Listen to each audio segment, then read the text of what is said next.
Saludo a quien esté viendo el video. En esta oportunidad voy a hablar sobre los parámetros eléctricos del cableado estructurado y algunos métodos de modulación digital.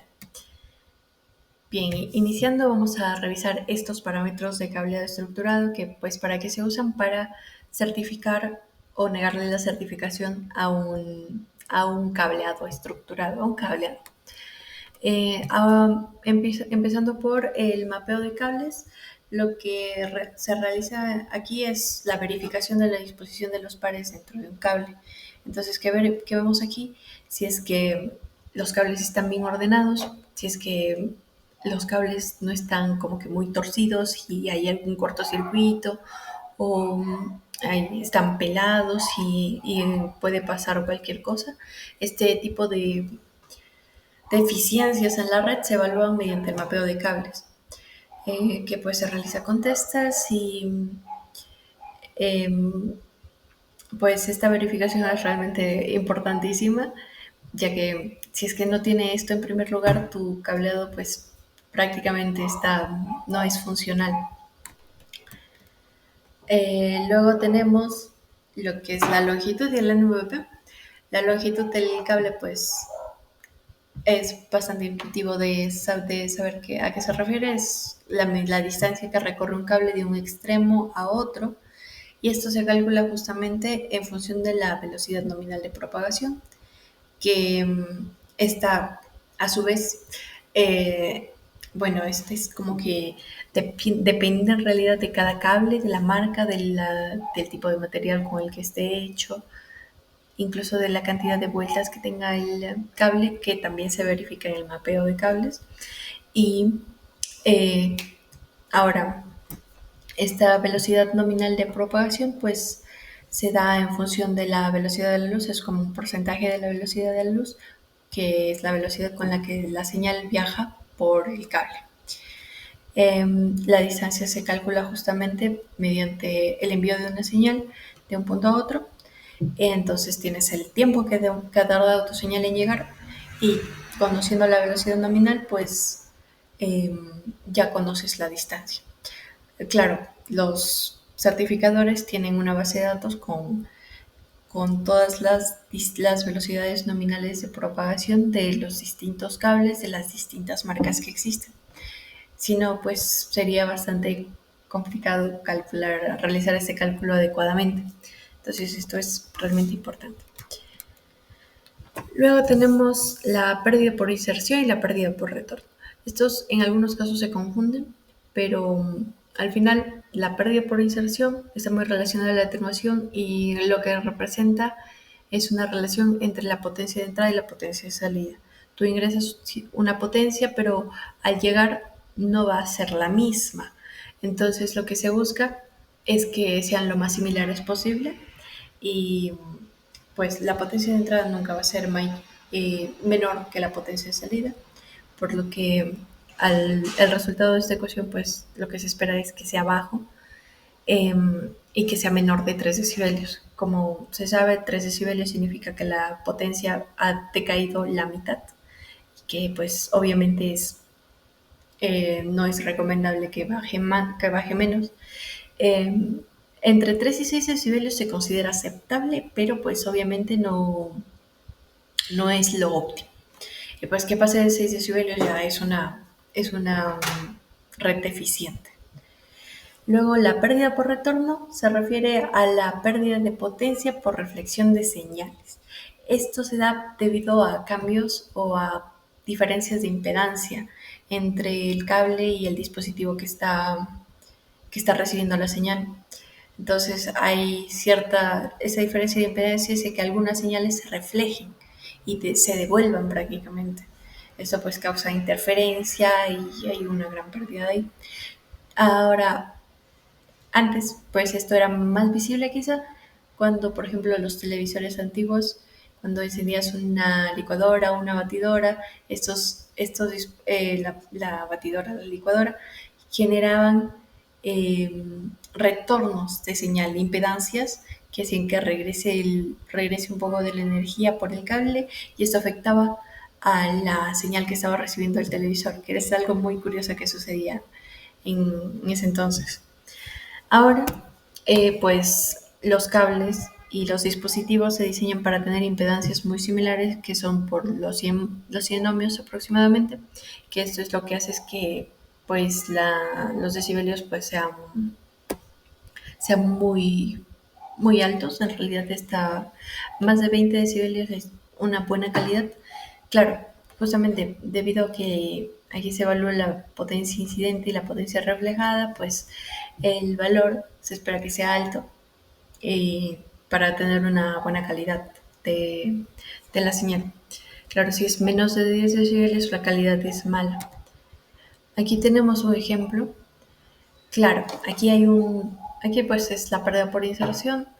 Eh, claro, tenemos que fijarnos en que mientras incrementa la frecuencia, la pérdida por inserción también incrementa un poco más. Ahora, en este segundo gráfico de la pérdida por retorno, aquí hay algo curioso y es que pues es negativo. Sin embargo, normalmente se suele considerar pues lo inverso, sí, lo inverso prácticamente. Al final, eh, el que salga negativas o positivas, a veces como que está un poco igual en este caso. Y lo que se espera es que sea más alta que 20.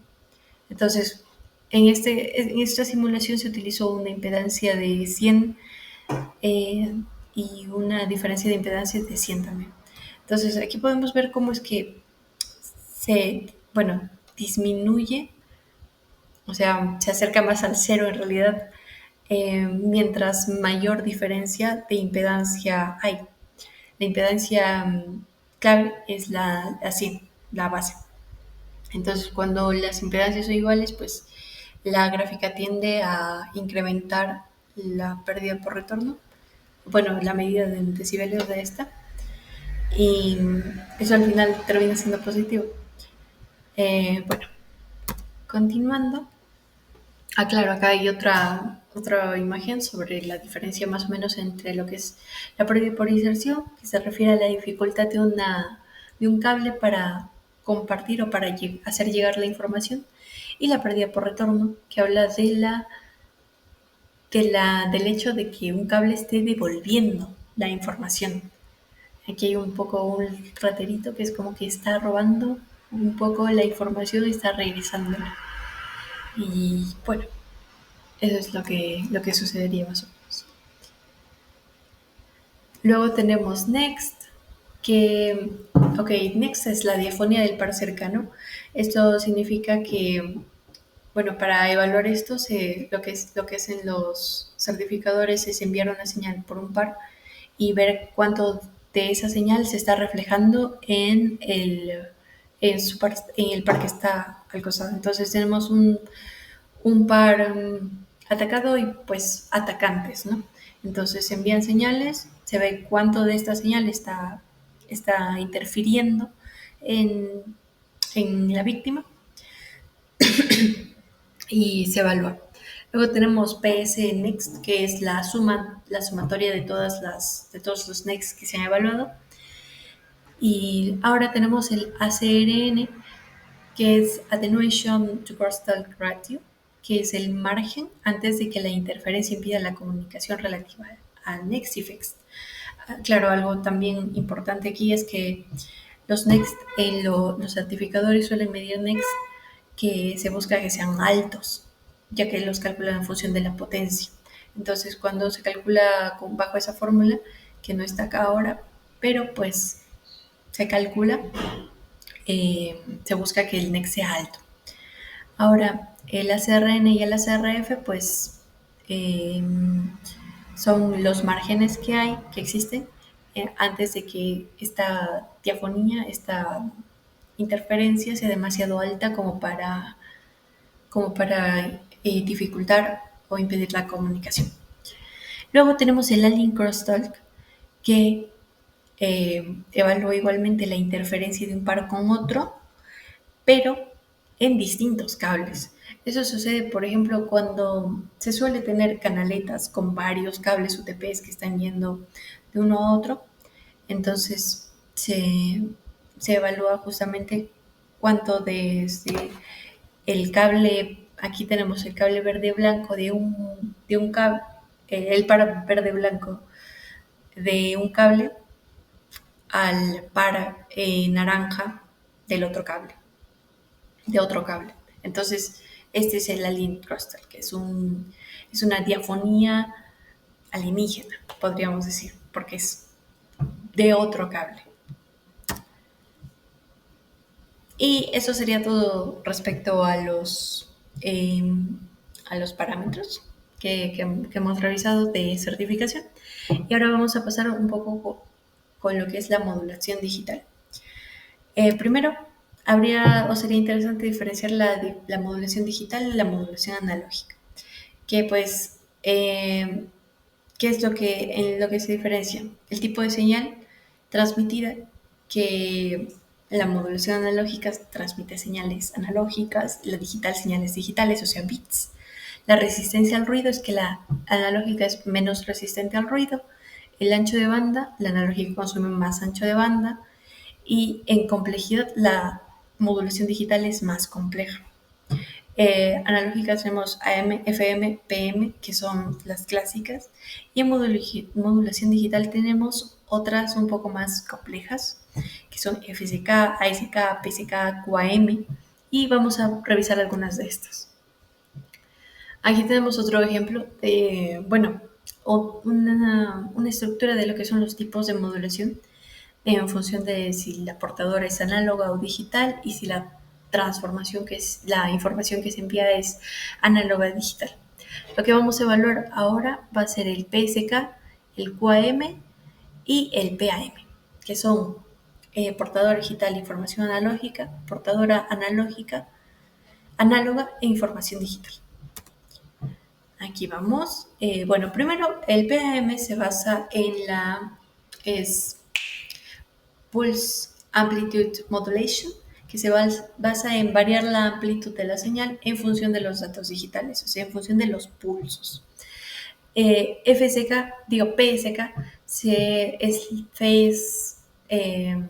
basa en variar la fase de la señal para representar diferentes estados analógicos, y QAM combina la modulación de amplitud y de fase para aumentar la capacidad de transmisión.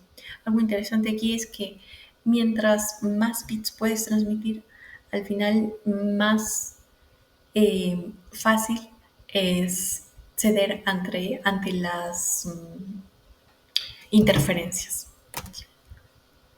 Ok, tenemos PAM, vamos a describir un poco más, Pulse Amplitude Modulation. Entonces tenemos aquí el pulso y lo que se hace aquí es modular la amplitud en función del pulso. Aquí tenemos una onda modulada. PAM pues, se utiliza en comunicaciones ópticas, Ethernet y transmisión de señales de voz, video, audio. Ahora tenemos varios tipos. PAM 4, 8 y 5 aquí son algunas de ellas. PAM 4 es el estándar de Ethernet moderno. PAM 8 tiene mucha más capacidad de transmisión de múltiples bits. Son utilizados pues para redes de realmente alta velocidad, pero pues es muchísimo más sensible al ruido, justamente porque mientras más compartes, menos espacio tienes para el ruido y más fácil es que tu señal se malinterprete. PAM 5 es una alternativa con más niveles que PAM 4 y se usa bastante en telecomunicaciones, que pues tiene más capacidad que PAM 4 para transmitir datos y tiene menos tendencia o menos sensibilidad al ruido que PAM 8. Aquí tenemos un ejemplo de una señal. Bueno, PAM 5 se basa en 5 niveles de amplitud. Primero, de -2, -1, 0, +1 y +2. Aquí tenemos de -2 a 1 nomás, en este caso. Lo que sucede es que aquí lo que estamos intentando transmitir es una señal de 5 bits, de un array de 5 bits, de 5 números, perdón, que son 1, 2, 3, 4 y 5. ¿Cómo se hace este proceso? Es que primero, pues estos números, primero lo que tiene que hacer es pasarse a bits, ¿no? Entonces, 1 son 0, 1, 2 es 10, 3 es 1, 1, 1, 4 es Exacto. Entonces se transforman todos a bits y aquí se tiene los cambios, bueno, la forma en la que PAM transformaría estas señales en función de la amplitud para transmitir esta señal. Y bueno, aquí se le ha metido un poquito de ruido, que, que pues tampoco tanto, pero ahí se nota la variación entre la diferencia de las señales debido al ruido. Luego tenemos Phase Shift Key, que pues es la modulación por fase, que lo que hace es un poquito, no es tan complejo, pero pues aquí lo intentaremos explicar. Lo que hace es cambiar la fase en función del cambio de bit. Entonces aquí, por ejemplo, tenemos un 1 que tiene esta fase, va a pasar a un 0, entonces cambia de fase. Vuelve a ser 0, mantiene la fase, cambia a 1, cambia la fase, 0, cambia de nuevo la fase, 1, cambia la fase, 1, mantiene la fase, 0, vuelve a cambiar la fase. Entonces, de esto se trata la modulación de fase. Ahora tenemos la modulación de fase binaria, que pues tiene dos fases, como este gráfico en realidad, que son 0 y 180, y transmite pues un bit por símbolo. Ahora, ¿qué es un bit por símbolo? Un símbolo al final es como una agrupación de bits. También tenemos luego los audios, pero un símbolo pues se puede decir que es una agrupación de bits. Entonces, por ejemplo, acá tenemos el cuadrature, la modulación de fase por en cuadratura, que pues tiene 4 fases, 0, 90, 180, 270 es la cuadratura. Bueno, son los 4 cuadrantes. Y este transmite 2 bits por símbolo, o sea que cada señal, o cada señal, pues puede transmitir 2 bits. Ahora, tenemos otros más avanzados, cada vez se quiere transmitir, se quiere incrementar la velocidad, entonces si quiere incrementar la cantidad de bits que se transmiten por símbolo, entonces se incrementan las fases y se busca cada vez incrementar más. Entonces acá en el 8PSK tenemos 45 grados de separación nomás y se transmiten 3 bits por símbolo. Aquí tenemos un ejemplo de una constelación de 8PSK que pues como se observa, son 45 grados de diferencia entre cada cuadrante, digamos, y cada 3 bits representan un símbolo de 8 PSK. Aquí también estamos intentando transmitir el mismo array, 1, 2, 3, 4, 5, y pues aquí tenemos todos los puntos azules son los transmitidos, los puntos rojos son los recibidos, que es cuando llega un poquito de ruido. Ahora aquí sí es importante porque pues, por ejemplo, acá tenemos recibidos 2 bits rojos y 90, pero están como que un poco desfasados, digamos. Entonces, em, estos cambios son lo que son justamente debido a que es muy sensible al ruido. Entonces, mientras más ruido haya, más estos van a estar, estas señales, estos bits van a ser más difíciles de diferenciar o de relacionar a un cuadrante o a una fase o a otra, ¿no? Como 90 o 135, si es que el bit estuviera como un poco más por acá, pues ya sería un poco problemático saber si es que saber qué era en realidad. Luego tenemos QAM, que es la modulación de amplitud en cuadratura. ¿Qué tiene esto? Tiene, pues, transmite 3 bits por baudio, que un baudio pues, puede ser también un símbolo. Entonces, tenemos aquí en lo que es QAM encontramos propiedades como el bitrate y el baud rate. Ahora, ¿qué es el bitrate? Es el total de bits transmitidos por segundo. En un segundo, en este caso, por ejemplo, se han transmitido 24 bits. Tenemos 8 baudios, cada uno con 3 bits, entonces en un segundo 24 bits. Y el baud rate, pues, es el número de símbolos transmitidos por segundo, o sea que aquí tenemos un segundo, y 8 baudios, o sea, 8 baudios por segundo. Y luego tenemos el bitrate, aquí está, baud rate por bits por símbolo, que es lo que dijimos hace un momento. Pues en aquí es como dijimos antes, se modula la amplitud y la fase y en una cuadratura. Aquí tenemos otro ejemplo de lo que sería una constelación de 16 QAM, que pues cada 4 bits representan un símbolo con 16 QAM, con una combinación de fase y cuadratura Q. Y aquí nuevamente estamos intentando transmitir el mismo bit, 1, 2, 3, 4, 5.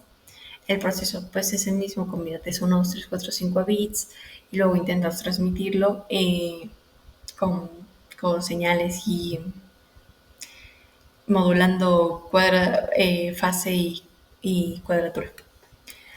Los puntos azules nuevamente son los transmitidos y los rojos los recibidos. Nuevamente es mientras más bits transmites, más difícil es reconocer cuáles son los correctos y cuáles han sido, pues, cuáles están mal debido al ruido. Entonces, mientras más bits, más más sensibilidad al ruido. Y aquí tenemos una tabla que es como una tabla resumen de lo que es la modulación de las distintas modulaciones. PAM5 transmite 2 bits por símbolo, que se utiliza para Ethernet normalmente. Luego, PPSK transmite un bit por símbolo. Lo que pasa es que este es lento, pero en realidad es muy robusto. Casi no tiene problemas con la interferencia porque pues tiene solo 0,180 y en realidad hay mucho margen ahí para saber si es que es 0 o es 180 grados, me refiero. Y pues se utilizan satélites o GPS. Son dispositivos que no requieren una alta velocidad, pero requieren alta precisión. Luego tenemos 2 bits por símbolo, también Wi-Fi, satélites, el 8PSK, 3 bits por símbolo, en TV digital se utiliza. 16 QAM, 4 bits por símbolo, pues es también bastante alto. Y luego tenemos 2048, o sea, hemos pasado de 16, 256, 1024 hasta 2048, que se utiliza para redes de ultra alta capacidad. Ahora, el 1024 QAM se utiliza pues, o es lo que se busca utilizar en redes 5G, igual que el 256, que ya se usa en fibra óptica, que son 8 bits por símbolo. En realidad es como se ha ido evolucionando en la velocidad, pero eso también ha requerido implementar mejores medios para reducir la sensibilidad al ruido. Y bueno, esto sería todo por mi parte. Espero que haya sido una buena explicación y haya quedado claros todos los puntos. Un gusto. Adiós.